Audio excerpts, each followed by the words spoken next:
আসসালামু আলাইকুম প্রিয় দর্শক ও সম্মানিত মাছ চাষি ভাই ও বন্ধুগণ। তো আপনারা এখন স্ক্রিনে যে মাছের পোনাগুলো দেখতে পাচ্ছেন এগুলো হচ্ছে হাইব্রিড মাগুর মাছের পোনা বা বিদেশি মাগুর মাছের পোনা। তো এই বিদেশি মাগুর মাছ আমাদের দেশে কিন্তু এখন পুকুরে চাষ হচ্ছে। তো আমাদের দেশে যে সকল মাছ চাষ করা হয় কম সময়ের মধ্যে, তো সে সকল মাছের তালিকার মধ্যে হাইব্রিড মাগুর মাছও অন্যতম একটি মাছ। মাত্র 3 মাসে এই মাছগুলো বাজারজাত করা যায়। তখন দেখা যায় 400 থেকে 1000 গ্রাম পর্যন্ত হয়ে থাকে একটি মাগুর মাছের পোনা। আর যদি আপনারা পর্যাপ্ত পরিমাণে খাবার দিতে পারেন তাহলে 1 থেকে 1.5 কেজি পর্যন্ত হয়ে থাকে এক একটি মাগুর মাছের ওজন। তো আপনারা কিন্তু যে কোনো প্রতিকূল অবস্থাতে এই মাছকে টিকায় রাখতে পারবেন।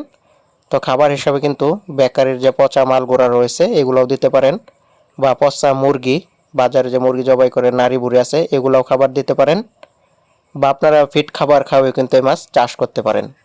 মোট কথা এই মাছ সব খাবার খায় এবং কি সব পুকুরে চাষযোগ্য। বায়োফ্লক বলেন, ট্যাঙ্ক বলেন ও পরিত্যক্ত জলাশয় বলেন, যে কোনো জলাশয়ের মধ্যে এই মাছ চাষ করতে পারবেন।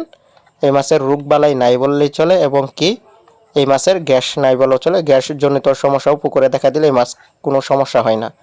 তো আপনারা চাইলে কিন্তু এই মাছের পোনাগুলো চাষ করতে পারেন। তো স্ক্রিনে দেখতে পাচ্ছেন এগুলো হচ্ছে 400 লাইনের পোনা, 300-700 লাইনের পোনা। তো যারা আগ্রহী আছেন এই সমস্ত মাছের পোনা ক্রয় করবেন তারা আমাদের স্ক্রিনে দেওয়া নম্বরে যোগাযোগ করবেন। আমরা কিন্তু এই মাছের পোনাগুলো সারা বাংলাদেশে হোম ডেলিভারির মাধ্যমে বিক্রি করে থাকি। তো পিস হিসাবে বিক্রি করি। তো ডিসক্রিপশন বক্সে ইমো হোয়াটসঅ্যাপ নাম্বার রয়েছে। তো প্রবাসী ভাইরা যারা আছেন পোনা ক্রয় করবেন অবশ্যই ডিসক্রিপশন বক্সে ইমো হোয়াটসঅ্যাপ নাম্বারে যোগাযোগ করবেন। আর ভিডিওটি দেখার জন্য সকলকে অসংখ্য ধন্যবাদ।